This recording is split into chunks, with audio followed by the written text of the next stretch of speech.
Hey friends, Michelle here at the intersection of pedagogy and technology. And today the question that I want to answer is this. Isn't ChatGPT just really the same thing as a search engine? And that's a great question because just like with a search engine, we can ask questions to ChatGPT with the anticipation that we will receive a response. So let's talk about what some of the differences are. If I ask ChatGPT a question, it's more of a conversational interaction. I can ask questions and then I can seek clarification. So it's much more like a dialogue or a conversation. Hence we call it a chatbot. A search engine functions through specific inquiries. So the user enters some keywords to see what comes up, and then the user looks at what kind of runs across the top results from the search engine, and the user has to kind of parse through and sift through the data to determine, does one of the sites that the search engine brought up actually possibly fit the bill to answer the question? So I'm going to give you an example of this. I am married to an educational psychologist. And recently he was considering some of the diagnostic criteria for autism. And from the DSM-4 to the DSM-5, so that's the diagnostic and statistical manual that psychiatrists and psychologists use for diagnosing and working with various mental illnesses. Between DSM-4 and DSM-5, there were some changes made to autism. But that's getting to be a few years ago now that the change was made. And so he was trying to recall what did change between DSM-4 and DSM-5. If we use a search engine, we may or may not get detailed results. So let's just try it. I'm just going to copy that question so that I can just paste it in. So we've got a quick summary here with the date of January 2014, and then we can start to look at what are some other ways that we could ask that, and then we get into PDF documents that involve a lot of reading to find the answer to this. Let's try asking ChatGPT.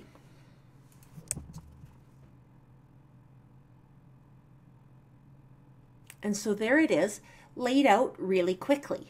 Now if I go back to Google, I can't really ask a follow-up question. I can read this information. I can think about this information.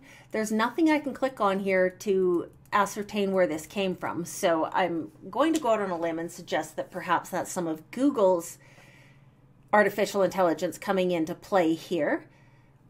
But let's also recognize that I'm in Canada, and that impacts how we have access to some of Google's AI features. I'm not sure of all the details. I just know that accessing Google's AI in Canada is a little tougher than some of the other stuff. So I can't ask it any further questions, but I can come over to ChatGPT, and because this is conversational, I could ask it to elaborate on point 3. And so you see how this was more of a conversation than a simple search engine search. And I can probe ChatGPT like I would if I were speaking to an expert on the topic. Now again, let's revisit the idea of hallucinations. I can't take this as being the gospel because there could be some misinformation in here. So I need to read it and read it carefully. And if something feels like it's not making sense to me, then I need to do another layer of either Google searching or ChatGPT conversation to really kind of drill down into the part that maybe I'm feeling not so certain about. Another difference, ChatGPT generates responses based off a mix of learned language patterns and knowledge from the training data. So ChatGPT was trained on some 78 billion pieces of data.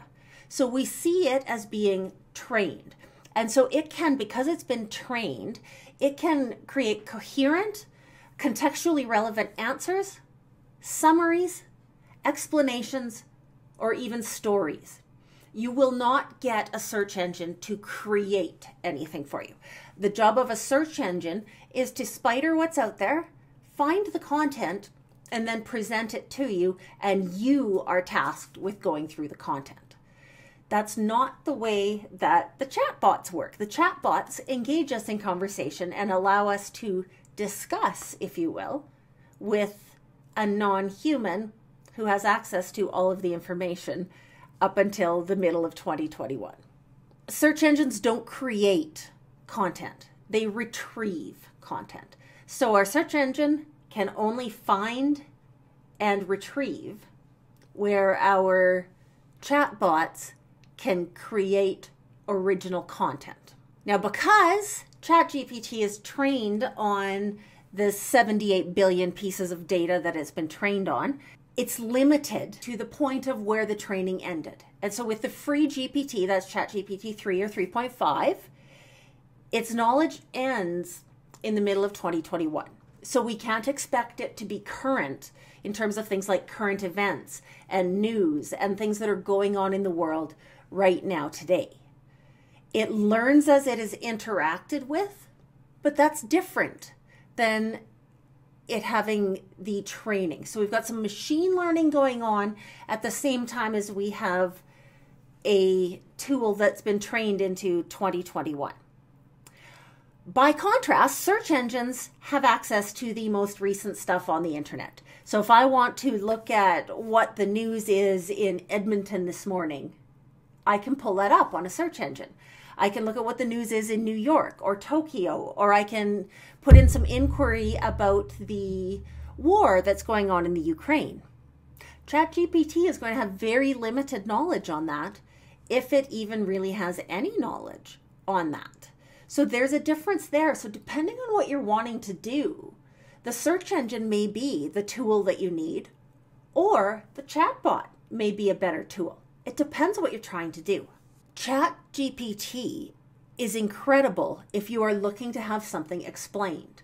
And the example I've just given with the DSM-4 to DSM-5 and the changes to the diagnosis of ASD, this is a great way to get that kind of information. It will explain it, and it will try to educate me, and it will reword things if I want things reworded. So you'll notice down here, there is a little button that says regenerate. So if I don't like what it's given me, or it hasn't quite hit on the content that I want, I can have it regenerate this, and it'll take another stab at it. So we see now that this is number 2 of 2 attempts. And so now it's going to explain it in a slightly different way. And maybe that would help with what I'm trying to understand or what I'm trying to learn from the chatbot. I am actively using the chatbot to teach me about this topic. A search engine, on the other hand, is going to help me research it. It will help me find some articles on the topic. It will help me find websites that talk about this particular content, but it will not actually try to teach me the content. So again, it's not going to generate anything. It's going to find me the articles and find me the information, and then I have to do the reading and I have to do the parsing. By contrast, our chatbot will attempt, may succeed, may fail, but it's going to attempt to teach this to me as opposed to just provide me with some resources. The chatbot, ChatGPT, will actually try to answer my question in the same way that if I asked my grandfather a question, or if I asked my mom a question, or if I asked my colleague who teaches across the hallway from me a question, they would endeavor to give me an answer. They probably wouldn't just hand me a stack of books, smile, wave, and send me on my way. They would try to give an answer. ChatGPT will also try to give concise responses to questions. Search engines, on the other hand, provide a breadth of content. They hand you the pile of books and you can go through it. And that pile of books can be as massive as you want that pile of proverbial books to be. But you will still be the one tasked with going through those books and reading them. The chatbot has already got that handled for me. I can just ask it questions. So I would say that the artificial intelligence tool, our chatbot, is the best tool when you're looking to create something or you're looking to interrogate something. You want that back and forth question and answer kind of a scenario where you can kind of drill down into a topic and gain some new knowledge. By contrast, a web search is going to serve you better if you are seeking some search results on something that's new or is recent, or that you don't necessarily want the answer to. You want to go through the process of reading the articles, reading the websites, and internalizing it to come out with your own take on what the content means and what the synthesized answer would be. So we've got two tools now. They do similar things, but at the same time, they are quite different. So play around with each of them. Find a question, like my autism question, and play with the two of them, and you'll get a feel really quickly for how they differ, and you'll have a really good sense going forward of which tool is going to fit your need in a given situation.